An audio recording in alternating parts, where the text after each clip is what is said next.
Chers amis, je vous salue. Que faisait Jésus le jour du sabbat?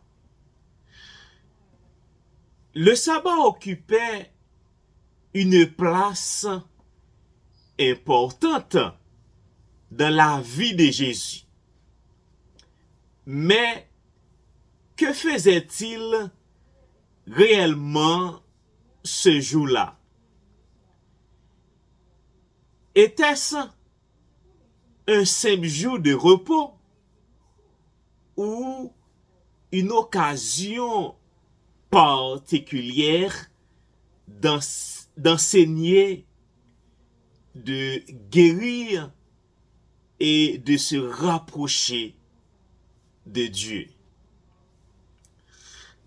Pour répondre à cette question, revenons au récit biblique et observons l'exemple laissé par le Christ.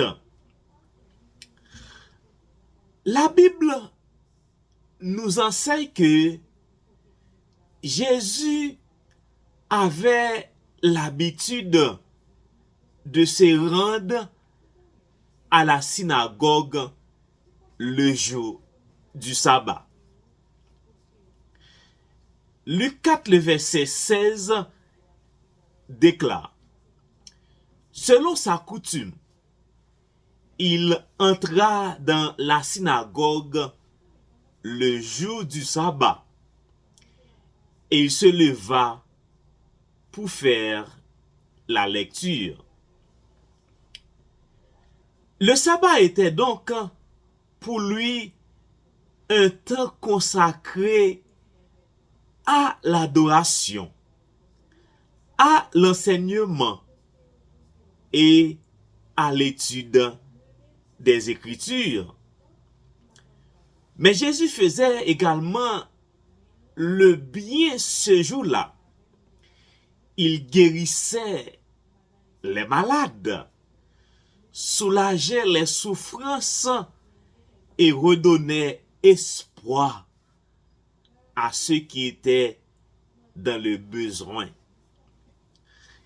Dans Matthieu chapitre 12, le verset 12, il affirme: il est permis de faire du bien les jours de sabbat.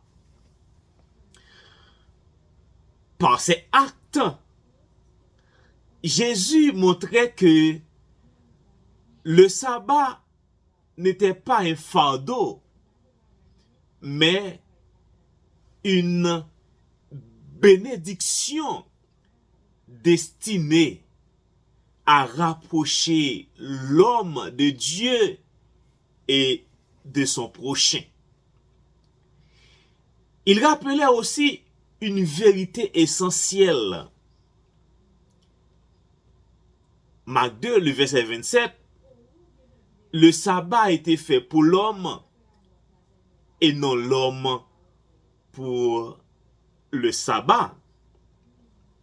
Le jour du repos devait être un moment de communion, de miséricorde, de service, de joie spirituelle.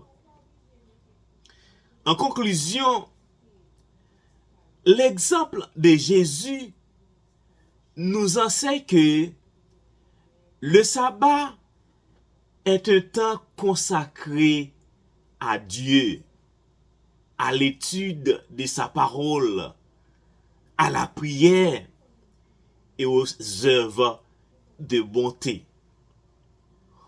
Au-delà des traditions humaines, le Christ a révélé l'esprit véritable du repos voulu par Dieu, un jour de paix, d'amour et de restauration. Que chacun examine les Écritures et s'inspire de l'exemple parfait laissé par Jésus-Christ. Je vous invite à abonner et partager. Je vous aime.